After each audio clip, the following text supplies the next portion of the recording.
दोस्तों हम सभी जानते हैं कि साउथ अमेरिका एक गरीब कॉन्टिनेंट है जहाँ के ज्यादातर देशों की इकोनॉमी कोलैप्स के नजदीक है। अर्जेंटीना, वेनेजुएला सबका यही हाल है, लेकिन ऐसा होना नहीं चाहिए था क्योंकि साउथ अमेरिका में बहुत सारे नेचुरल रिसोर्सेज हैं। वेनेजुएला जैसे देश के पास तो दुनिया का सबसे बड़ा ऑयल रिजर्व है, जी हाँ, सऊदी अरब से भी ज्यादा। इसके अलावा ये रीजन पॉलिटिकली भी हमेशा एक्टिव रहा है, लेकिन फिर भी यहाँ के किसी भी देश की हालत नॉर्थ अमेरिका के यूनाइटेड स्टेट्स या फिर यूरोप के देशों जैसी क्यों नहीं है। आइए जानते हैं आज की हमारी इस वीडियो में। लेकिन दोस्तों वीडियो शुरू होने से पहले अगर आप चैनल पर नए हैं या फिर आपने अभी तक चैनल को सब्सक्राइब नहीं किया है तो चैनल को सब्सक्राइब करना और बेल आइकन दबाना न भूलें। अब दोस्तों साउथ अमेरिका की इकोनॉमी दुनिया की बाकी जगहों से बहुत अलग मानी जाती है। कहने को तो अफ्रीका में भी बहुत सारे नेचुरल रिसोर्सेज हैं, लेकिन वहाँ भी बहुत गरीबी है। लेकिन साउथ अमेरिका अफ्रीका से इस मामले में अलग है। अफ्रीका के देशों को देखकर ऐसा नहीं लगता कि वो तेजी से ग्रो कर पाएंगे, जबकि साउथ अमेरिका में एक अलग फिनोमिना है। वहाँ जब भी सरकार पलटती है तो तेजी से वो इकोनॉमिकली ग्रो करते हैं और फिर एक पीक पर पहुंचने के बाद दोबारा उनकी इकोनॉमी नीचे की तरफ जाने लगती है। फिर जब इकोनॉमी की हालत बुरी हो जाती है तो वो फिर से ग्रो करने लगती है और फिर से पीक पर पहुंचकर नीचे की तरफ लुढ़क जाती है। अब दोस्तों ये बात तो काफी अजीब है कि अगर वहाँ की इकोनॉमी ग्रो कर रही थी तो फिर वो बार बार वापस नीचे कैसे आ जाती है। अब दोस्तों इस सवाल का जवाब है पॉपुलिज्म। अब पॉपुलिज्म उसे कहते हैं जब एक पॉलिटिकल लीडर बड़े बड़े प्रोमिस करके सत्ता तो पा लेता है, लेकिन फिर सत्ता पाने के बाद एक डिक्टेटर की तरह फैसले लेने लगता है और पब्लिक उसके डिसीजंस को क्वेश्चन करने की बजाय उसे सपोर्ट करने लगती है और उसके गलत फैसलों को भी सही ठहराती है। और दोस्तों इन्हीं लीडर्स के लिए कुछ फैसलों की वजह से यहाँ की इकोनॉमी कोलैप्स करती है। लेकिन शायद अभी हमें ये जवाब नहीं मिल पाया कि अगर ये पॉपुलिस्ट लीडर्स इतने ही खराब हैं, तो फिर इनकी इकोनॉमी ग्रो करती कैसे है। तो सेबेस्टियन एडवर्ड्स और रूडिगर डॉर्नबश ये दो इकोनॉमिस्ट थे जिन्होंने अपनी पूरी प्रोफेशनल लाइफ साउथ अमेरिका को स्टडी करते हुए बिता दी और उन्होंने 1990 में एक थ्योरी दी जो इस पूरे प्रोसेस को समझाती है।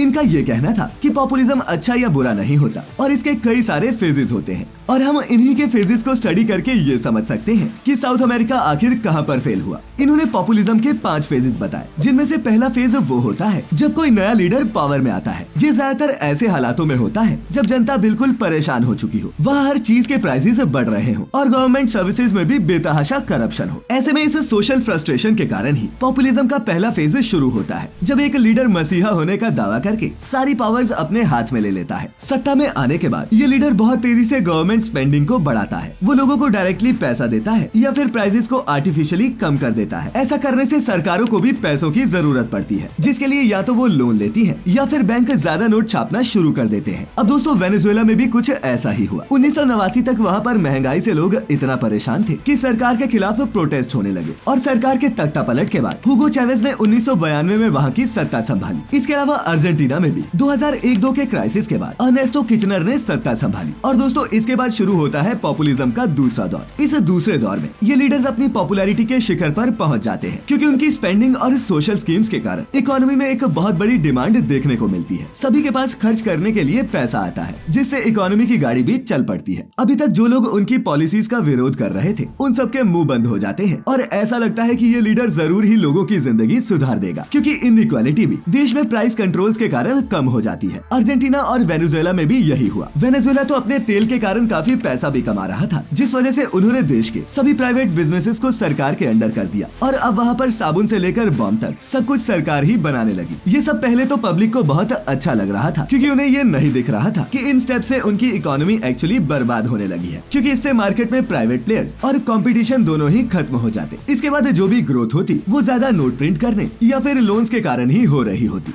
और दोस्तों इसके बाद आता है तीसरा फेज, जब इस नए सोशो इकोनॉमिक प्लान में कुछ क्रैक्स दिखना भी शुरू हो जाते हैं। अचानक से इन्फ्लेशन की मार सरकार पर हावी हो जाती है। वहीं दूसरी तरफ सरकार पर जो लोन्स के कारण बर्डन था वो भी बढ़ने लगता है। अर्जेंटीना में लोन्स की वजह से सरकार ज्यादा पैसा खर्च नहीं कर पा रही थी, क्योंकि उन्हें सपोर्ट करने के लिए कोई और ठोस इंस्टीट्यूशन नहीं, इसीलिए वहाँ बेतहाशा महंगाई हो गई। वहीं दूसरी ओर वेनेजुएला की सरकार की सारी कमाई तेल से ही हो रही थी और वो अपने बाकी बिजनेसेस को भी इसी ऑयल मनी से फंड कर रहे थे। लेकिन जब 2015 के बाद इंटरनेशनल मार्केट में तेल की कीमतें अचानक से गिरने लगी तो बाकी सभी बिजनेसेस भी कोलैप्स होने लगे। देश में अचानक से इन्फ्लेशन इतना बढ़ गया कि हर चीज के दाम आसमान छूने लगे। सरकार ने इसमें भी इंटरफेयर करने की कोशिश की और उन्होंने पहले से ज्यादा स्ट्रिक्ट कंट्रोल्स लगाए, मल्टीपल एक्सचेंज रेट्स को इस्तेमाल किया और दोस्तों पहले से जलती हुई आग में इन सभी कदमों ने घी डालने का काम किया। अब ये वो समय होता है जब पॉपुलिस्ट लीडर्स को पता चल जाता है कि चीजें उनके हाथ से फिसल रही हैं और इसीलिए अब वो जुडिशरी और मीडिया को कंट्रोल करने में लग जाते हैं और वो हर उस आवाज आवाज को दबा देना चाहते हैं जो भी उनके खिलाफ हो। इसी फेज में सबसे ज्यादा पॉलिटिकल अपोनेंट्स को अरेस्ट किया जाता है। कई पॉलिटिकल पार्टीज पूरी तरह से बैन हो जाती हैं और इंडिपेंडेंट जर्नलिस्ट देश छोड़कर भागने पर मजबूर हो जाते हैं। इसी दौरान सरकार में सबसे ज्यादा करप्शन भी देखने को मिलता है, लेकिन फिलहाल के लिए ये चीजें छिपी रहती हैं। इसके बाद आता है पॉपुलिज्म का चौथा फेज। और दोस्तों ये वो फेज होता है जब फैक्ट्स को इग्नोर नहीं किया जा सकता, क्योंकि अब झूठ बोलने से भी काम नहीं चलेगा।